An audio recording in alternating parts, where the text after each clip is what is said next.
It is both an honor and a privilege to chair the 81st session of the Economic and Social Commission for Asia and the Pacific.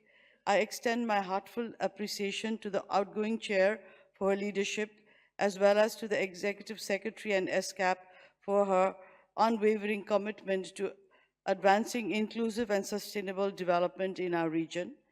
We meet at a time of global and regional transformation. The Asia-Pacific region today confronts a number of critical policy challenges. First, rising fiscal vulnerabilities as well as financial limitations are constraining the ability of governments to deliver essential services and make the necessary long-term investments in human capital and sustainable infrastructure.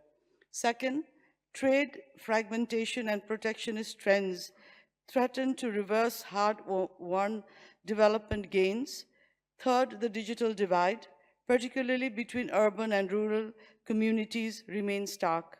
Without urgent action, this divide will not only deepen inequality, but also hinder inclusive growth.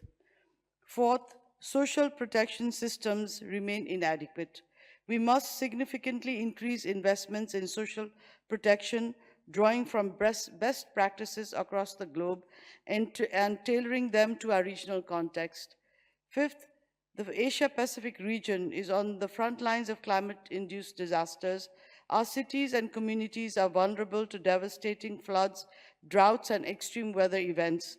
Our Himalayas, which are not only the source of water, but also the livelihoods and civilization, have been disproportionately affected by the impact of climate change.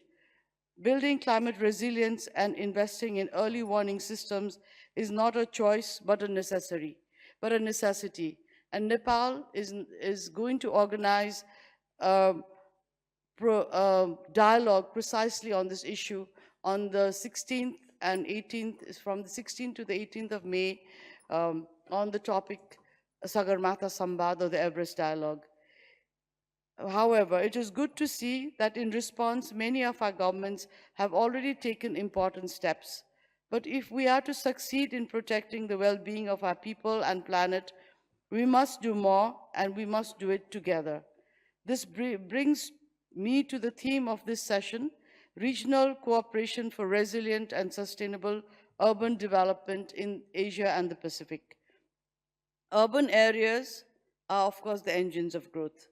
Innovation and opportunity are also the key engines of urban areas, and that's why our urbanization process is also very fast-paced. But unplanned urbanization brings about many problems. We must have well-planned urban development to ensure that we achieve resilient and sustainable urban development. We must invest in cities that are inclusive, green, and resilient, strengthen urban networks and city-to-city cooperation, plan proactively for demographic transitions, and mobilize diversified financing. Let me conclude by emphasizing the importance of regional cooperation in these endeavors. No country can tackle these challenges alone. Regional cooperation is essential. It is what binds our collective efforts and the force that multiplies the impact of national actions. In this context, ESCAP plays an indispensable role.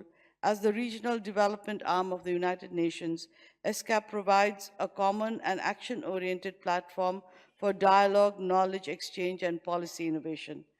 At a moment when uncertainties permeate the future, the work of ESCAP is vital to harness regional cooperation and collaboration to realize internationally agreed upon development goals.